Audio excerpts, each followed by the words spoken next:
et bienvenue à ce premier bulletin de nouvelles de Télécœur de la semaine du 19 janvier. J'en profite pour vous souhaiter bonne année en espérant que vous ayez passé de joyeuses fêtes. On est un petit peu tard en janvier, là on est déjà vers la fin janvier, mais quand même, ça ne fait que commencer cette belle année 2026. Commençons ce bulletin de nouvelles maintenant avec Louis Plamondon qui nous parle du projet Otera, un projet novateur selon lui. Allons voir ça à l'instant. Selon Louis, c'est le cas de le dire. Allons voir le reportage.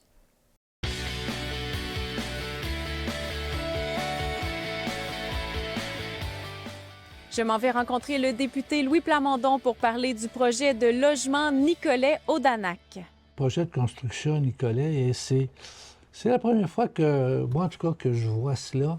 C'est à Audanac, la communauté a accumulé des surplus, puis l'investissent, non pas seulement à Audanac, mais dans la MRC. Ici à Nicolet, c'est un projet de soixantaine de logements avec une compagnie privée qui est une compagnie de construction. Donc, ça va être bien fait.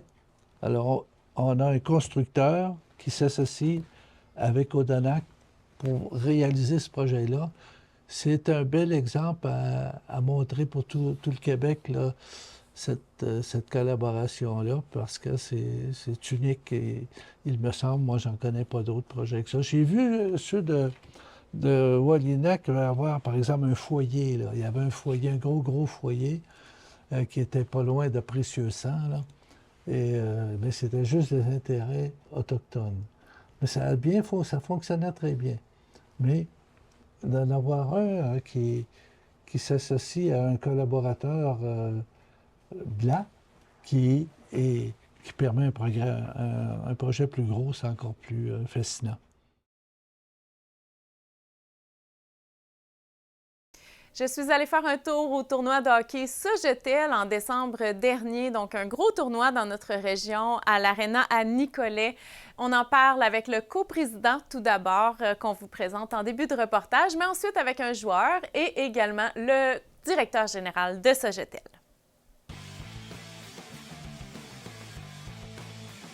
Tournoi de hockey Sogetel 2025, on est où les amis? À Nicolette. À Nicolette. Vous, est-ce que vous venez à chaque année? Ouais. Ouais. Vous aimez ça, le hockey? Ouais. Ouais, vraiment. Parfait. Bien, merci de faire votre intro avec nous. On va tout de suite aller voir une entrevue avec le coprésident du tournoi. En fait, le tournoi en est à sa 51e édition. Moi, comme coprésident, ça fait 3 ans que je suis en charge du tournoi avec Michel Pronovo, qui est l'autre coprésident. Avant nous, il y a eu Michael Vouligny, qui a été président pendant plus de 20 ans. Donc, un très beau tournoi avec la rénovation de l'aréna. On a des équipes qui veulent venir jouer ici, qui apprécient l'ambiance, qui apprécient les infrastructures. En fait, nous, on accueille des équipes M15 et M18. On a une semaine qu'on accueille le M15A et B, le M18 A et B pour la deuxième fin de semaine. Donc, c'est des affrontements. Puis on a des clubs d'un peu partout au Québec qui viennent ici. Cette année, on a des clubs qui viennent de la Beauce, du coin de Québec, de l'île de Montréal. Donc, on a des clubs un peu partout. C'est ça qui est très agréable. Puis, c'est une belle compétition. On rencontre beaucoup de gens. C'est festif. Cette année, on a déjà la première semaine de fait. Ça a très bien été avec le M15. Des belles histoires qui se sont faites ici pendant le tournoi. Donc, on a un comité qui est solide. Là. Ça fait plusieurs années qu'on a le même comité. Puis, on est toujours content d'avoir des beaux commentaires puis de voir que les gens s'amusent, peu importe s'ils ont gagné ou ils ont perdu, mais ils ont toujours beaucoup de plaisir. Puis, on a beaucoup de bons commentaires sur le tournoi. Donc, on est très fiers de ce qu'on fait. Qu'est-ce que ça vous fait de voir les jeunes évoluer dans un sport qu'ils aiment pour la plupart, j'imagine? Hein? Bien, c'est très agréable. C'est pour ça qu'on le fait. Moi, j'ai des enfants qui jouent au hockey. J'en ai qui ont joué, j'en ai qui jouent encore. Donc, c'est toujours super agréable de voir là, qu'ils apprennent la vie avec le sport, avec le hockey. Ils apprennent à jouer en équipe, à se défendre les uns les autres, à essayer de se dépasser aussi. Donc, c'est ce qu'on veut. On veut voir des jeunes heureux de jouer au hockey, de pratiquer leur sport préféré en équipe. Puis le tournoi, c'est toujours l'occasion de se rapprocher en tant qu'équipe. Fait que c'est toujours des belles histoires qu'on entend. Puis ça fait quoi un coprésident? Un coprésident, bien, en fait, sais, nous, on voit les gens viennent ici, on est là 2 semaines, mais il y a toute une préparation avant ça au niveau, puis ça, c'est avec toute l'équipe qu'on le fait. C'est qu'il y a une préparation au niveau des commanditaires, au niveau des équipes, recrutement des équipes pour le tournoi, trouver des bénévoles. Sans les bénévoles, on ne pourrait pas faire le tournoi. Fait que chaque année, on a des gens qui s'impliquent, il y en a qui s'impliquent d'année en année, il y en a des nouveaux à chaque année. Donc, on a une relève là, qui s'en vient. Fait que c'est agréable de voir là, que la population locale là, se tient les coudes là, pour faire un bel événement. Puis en fait, c'est ça, c'est toute cette préparation-là, s'assurer que nos règles, que les heures de tournoi rencontrent tous les règlements de Hockey Québec. Donc, des réunions avec Hockey Mauricie, des réunions avec Hockey Québec, beaucoup de temps. Mais on le fait pour la bonne cause, c'est de voir des jeunes s'amuser et de pratiquer leur sport favori. Vous, d'où vous vient votre passion pour le hockey à la base? Ben en fait, moi, j'ai des patins dans les pieds depuis j'ai 4-5 ans. J'ai fait mon hockey mineur ici à Nicolet. J'ai joué dans des équipes seniors aussi à Nicolette. Donc, l'aréna Nicolette, l'aréna Pierre-Provencher, c'est comme chez nous. C'est ma deuxième maison. J'ai toujours été impliqué dans le hockey. Ça fait longtemps que j'entraîne, que j'aide les comités par-ci par-là. Mais c'est vraiment une passion. Je le ferais pas si c'était pas une passion. Je compte pas les heures, puis je suis content de le faire. Je le fais pour les bonnes causes. On est à l'aréna de Nicolet. Je suis en compagnie du capitaine. Dis-moi, qu'est-ce qui se passe en ce moment? Le tournoi va commencer dans pas trop longtemps. Fait que on va essayer de bien jouer, de pas pogner de deux, puis de jouer intense pour gagner le premier match, puis commencer au haut du classement. On commence dans un pool hockey. Fait comme on est 4 équipes, je crois, puis on joue contre toutes les équipes. Puis après ça, on s'affronte en quart de finale, demi-finale et tout. Est-ce que ça a demandé beaucoup de préparation et est-ce que tu te sens prêt? Oui, je me sens prêt. Puis les préparations, on a les games de saison qui nous pratiquent souvent. Puis c'est ça. Puis c'est le fun de jouer contre des équipes qui sont fortes autant que nous. Comme là, ça nous prépare encore plus. On a joué contre deux bonnes équipes avant le tournoi. Fait que je pense qu'on est prêt pour la game. Qu'est-ce que tu aimes de l'ambiance des tournois comme ça, de l'événement? Bien, surtout le monde là, des estrades. Il y a beaucoup plus de monde que dans une game normale. Puis le fait qu'il y a de la musique surtout. D'habitude, parfois, il n'y en a pas tout le temps. Là. Puis c'est vraiment le momentum de voir que tu es en tournoi, là, c'est juste incroyable. Qu'est-ce qui te passionne dans le hockey en général? Puis ça fait combien de temps que tu en fais? J'en fais depuis que je suis jeune. Je sais pas quelle année, mais je n'étais même pas encore en maternelle en tout cas. Puis j'ai toujours adoré ça parce que l'effet que je patine sur la glace, j'ai toujours aimé ça aller vite. Puis ça va beaucoup plus vite qu'en courant, je trouve. Fait que, j'ai toujours eu un clic pour ce sport-là, puis je pense que je vais rester dans ce sport-là pour un bon bout. Est-ce que tu aspires au hockey professionnel un jour? Non, pas dans ce coin-là. J'irais plus dans les ligues pour le fun avec mes amis, tout ça, là, mais non, j'irais pas autant loin. On est sinon le commanditaire principal du tournoi. Depuis quelques années déjà, ça fait plusieurs années qu'on est commanditaire du tournoi. Mais comme cette commandite-là rentrait très bien dans notre politique de commandite, parce que nous, une entreprise comme la nôtre, qui offrons des services sur plusieurs territoires, qui desservons plusieurs municipalités, on est sollicité de toutes parts par les commandites, donc on se doit d'avoir une politique claire pour nous aider à prendre des décisions, à faire nos choix.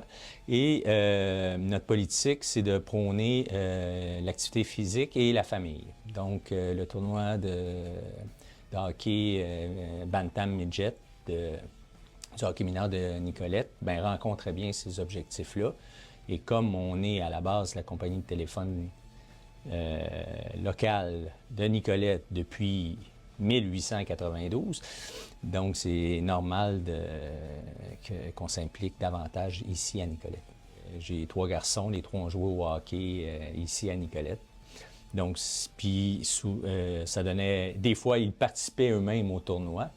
Et comme c'est toujours Nicolette qui est l'autre au match d'ouverture, plus souvent qu'autrement, mes enfants jouaient à cette partie-là. Donc, c'était normal que j'y sois. Alors, puis j'y retourne, puis à chaque fois, mes enfants viennent, car souvent, ils ont des amis qui jouent, des choses comme ça. Vous aviez d'autres choses à ajouter par rapport au hockey? Non, pas vraiment. Mis à part que c'est le Midget B qui a gagné. Dans le cadre du projet École Média à l'école secondaire Jean Nicolet, j'y suis souvent les mardis midi pour faire des ateliers médias avec les jeunes. Donc, les jeunes qui sont de plus en plus habiles, j'arrive avec ma caméra, mon trépied, mes micros et ce sont eux qui gèrent la réalisation du reportage, les entrevues, même ils ont le temps, là, au bout de... On fait peut-être un 45, 1 heure maximum avec eux, des fois une petite demi-heure, puis ils ont le temps de faire du montage à travers ça. Donc, ils touchent vraiment à tout le métier qu'on fait ici à Télécœur dans les médias. Donc, cette fois-ci, c'est un reportage sur la création de l'heure de pêche au secondaire. Ils ont eu la chance de rencontrer le prof qui fait cette initiative dans l'école les mardis midi, mais aussi le directeur de l'école qui est passionné de pêche et qui nous en parle dans ce reportage tourné et réalisé par des jeunes. C'est un espaceur, OK?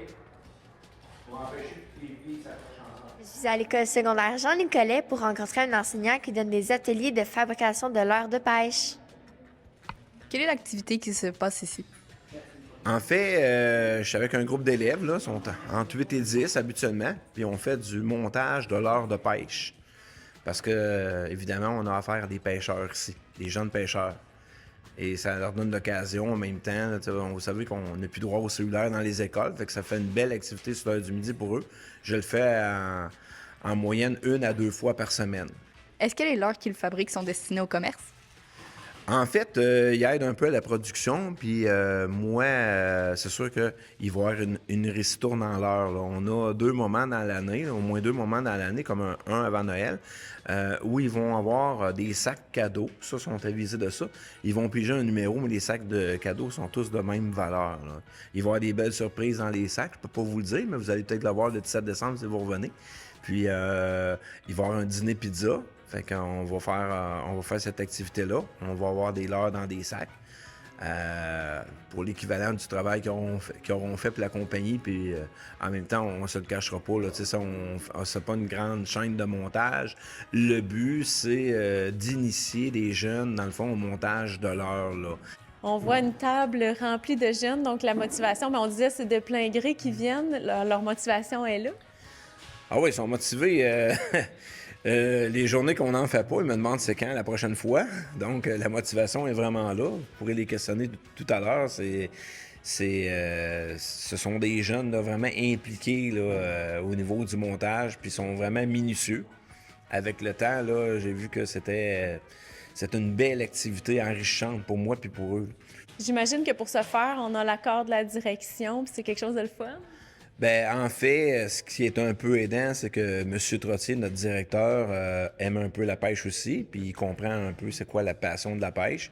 Puis, faut pas que ça soit vu comme une activité à but lucrative. Là. Moi, je le fais plus, je donne de mon temps, puis on explique bien les choses. Puis, après les fêtes, c'est possible aussi qu'on aille à la pêche sur le terrain pour essayer les leurres. Puis, j'ai hâte de voir quand ils vont recevoir leur sac surprise, là, ça va être quoi leur réaction. Pourquoi est-ce important pour la direction de soutenir les activités dans ce style?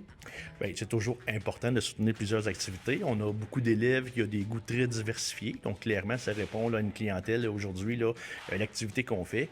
Et depuis que le cellulaire a quitté l'école, on a beaucoup d'élèves sur l'heure du midi qui doivent être occupés. Donc, ça fait une activité intéressante pour les élèves qui, en temps normal, étaient sur leur téléphone cellulaire. Pourquoi viens-tu ici le midi? Parce que j'aime la pêche et fabriquer les leurres, des affaires comme ça. Est-ce que cette activité demande beaucoup de minutie? Un petit peu, mais pas beaucoup. Est-ce que cette activité te permet de passer du temps avec tes amis? Avec mes amis, puis à faire quelque chose de notre midi.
On continue avec la vie à Bécancour. Notre Lynn Richard qui nous a tourné une panoplie de belles vidéos cet été.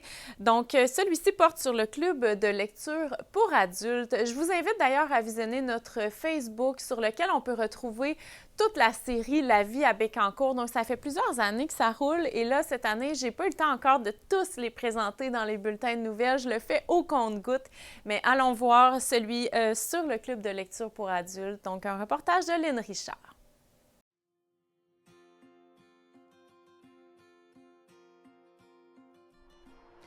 À travers ce reportage, la ville de Bécancour est fière de mettre en lumière le club de lecture pour adultes.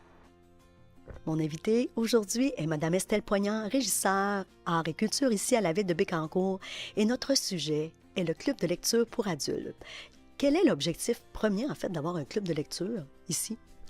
Alors, l'objectif premier, c'est de couvrir, en fait, de faire la revue littéraire des nouveautés. On reçoit, je ne sais pas précisément le nombre de livres qui sont imprimés et distribués par jour, mais c'est une quantité phénoménale.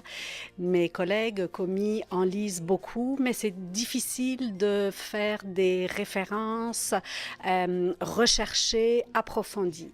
Donc, on s'est adjoint les services, je dirais comme ça, mais c'est beaucoup plus que ça, là, c'est de bénévoles, de grandes lectrices sur notre territoire, des ferventes, des amoureuses de la lecture qui lisent et qui nous aident à faire une revue littéraire de toutes les nouveautés dans une année et de formuler après 12 mois leur coup de cœur littéraire. Et nous, on utilise ces coups de cœur littéraires pour faire la promotion auprès de nos usagers réguliers qui, eux aussi, sur l'immensité du choix qu'il y a, parfois ne savent pas trop quel livre emprunter. Donc, ça nous permet de leur faire des références de lecture, en fait. Et au-delà d'une simple référence, c'est de faire découvrir de nouveaux styles, de nouveaux auteurs, ou de sortir un peu des sentiers traditionnels des auteurs qui sont émérites et pour lesquels on a déjà lu plusieurs livres. Donc, c'est d'aller ailleurs et de découvrir de nouveaux auteurs, de nouveaux styles, de s'aventurer et d'y avoir du plaisir, évidemment, au final. Et par quels moyens vous arrivez à véhiculer, en fait, ces informations-là? Ah bien, en fait, avec nos collègues aux communications, on a différents outils de diffusion, hormis le site Internet où on peut voir la liste de nos coups de cœur d'une année littéraire. Donc, on parle de septembre à juin. On sort nos coups de cœur à peu près en juin. On les publie aussi dans un bulletin municipal papier au mois de décembre, alors qu'on a du temps en famille pour le ressourcement du temps des fêtes, donc faire des suggestions de lecture. Et ça se matérialise concrètement dans la bibliothèque avec ce qu'on appelle une niche, une étagère, une bibliothèque qui est dédiée à nos coups de cœur. Et là, on a des fiches descriptives de chacun des livres, qu'est-ce qu'en ont pensé nos membres du club de lecture. Donc, on essaie de le véhiculer sous différentes façons. Et puis, le club de lecture a été fondé en 2013. Au début, les gens étaient, bon, OK, c'est intéressant, c'est sympathique. Et puis, à force de se prêter au jeu, de se dire, OK, je connais pas l'auteur, je connais pas le style, je vais découvrir.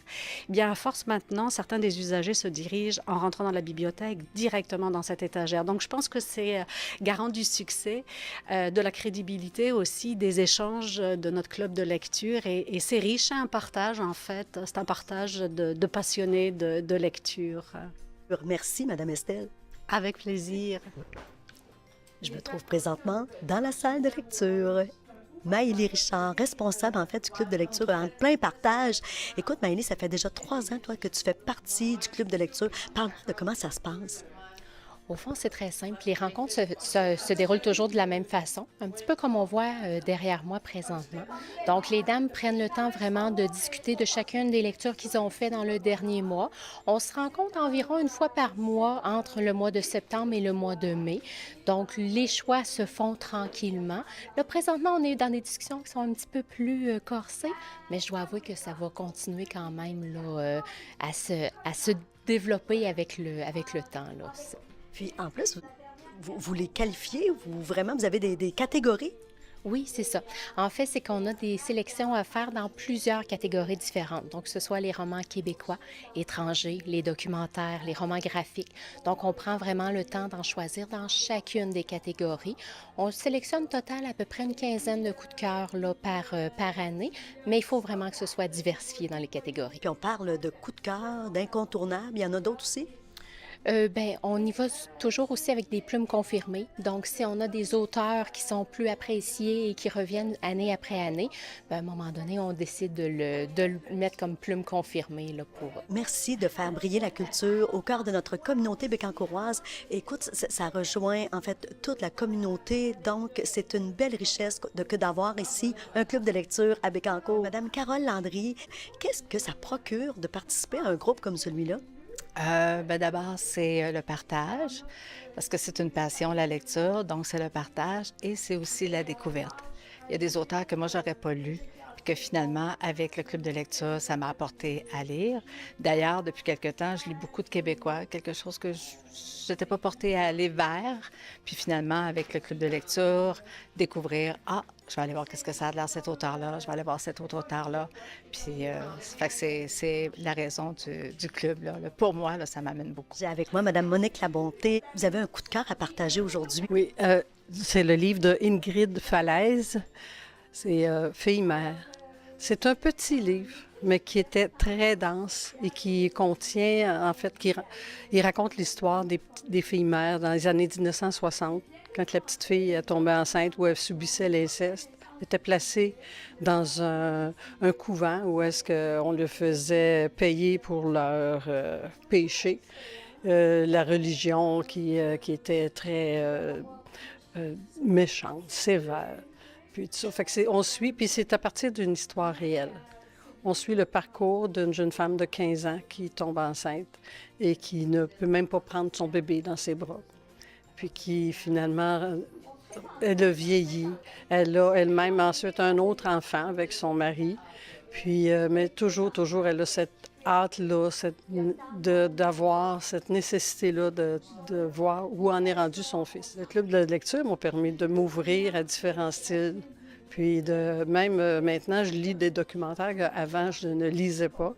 Fait que, puis on parle de certains auteurs, on parle de certains titres, puis ça nous ouvre des horizons. Moi, je trouve que ça fait 10 ans que je suis là, puis ça ouvre mes horizons. Madame Diane Labonté, qui vient tout juste de présenter au club de lecture un incontournable. Parlez-moi donc de ce livre-là, puis qui est l'auteur?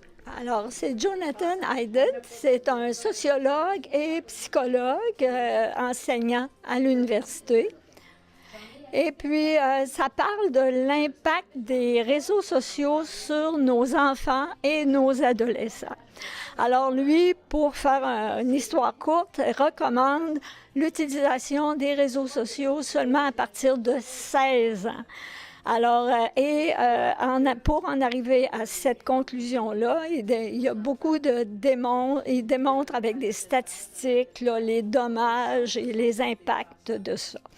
Alors, le livre est assez volumineux et pas nécessairement si facile d'accès, sauf qu'il y a à la fin de chacun des chapitres un résumé qui comporte l'idée générale qui est démontrée dans chacun des chapitres. Alors, dans ce sens-là, ça peut répondre à la question de bien des gens qui vont aller voir les résumés, puis aller approfondir les items qui les intéressent. Alors, ce n'est pas un roman, c'est un documentaire essai. Alors, je vous invite à ceux qui sont intéressés par le sort de leur enfant ou des enfants en général et qui constatent l'impact dans leur vie et dans celle de leurs enfants des réseaux sociaux. Je pense que ça serait intéressant d'y jeter un coup d'œil. Et c'est Hélène Richard pour Télécœur. On poursuit ce bulletin de nouvelles du côté des Abénaquis d'Odanak. Donc, le Conseil des Abénaquis d'Odanak et le Conseil des Abénaquis de Wolinak qui lancent aujourd'hui, donc aujourd'hui, c'est en date du 3 décembre, mais c'est encore très d'actualité, une campagne télévisée de sensibilisation au Vermont. Je vous explique pourquoi. Cette initiative vise à informer, à sensibiliser et à mobiliser le public vermontois à l'enjeu crucial de la fausse représentation de l'identité abénaquise dans leur État. Diffusée durant 1 an sur les principales chaînes de télévision au Vermont, cette campagne souligne l'importance de la rigueur historique, de la véracité des faits et du respect du droit fondamental d'un peuple à définir sa propre identité. En 30 secondes, le message met en lumière l'ampleur du travail d'analyse réalisé à partir de milliers de documents couvrant plus de 4 siècles, démontrant clairement l'absence d'ascendance abénaquise chez plusieurs individus affiliés aux soi-disant tribus abénaquises officiellement reconnues par l'État du Vermont. Un message qui veut éveiller les consciences. Par cette campagne, Odanak et Wolinak souhaitent rappeler la responsabilité collective de préserver la vérité historique et l'intégrité d'une identité autochtone. Dans un contexte où les décisions publiques concernant la reconnaissance des identités autochtones peuvent avoir des conséquences majeures, il est essentiel que le public du Vermont dispose des informations complètes et fondées sur des faits établis. Cette campagne souligne l'importance pour tous les acteurs concernés de s'appuyer sur des faits solides et une documentation rigoureuse lorsqu'il est question de l'identité autochtone, en particulier lors de la reconnaissance par des instances politique.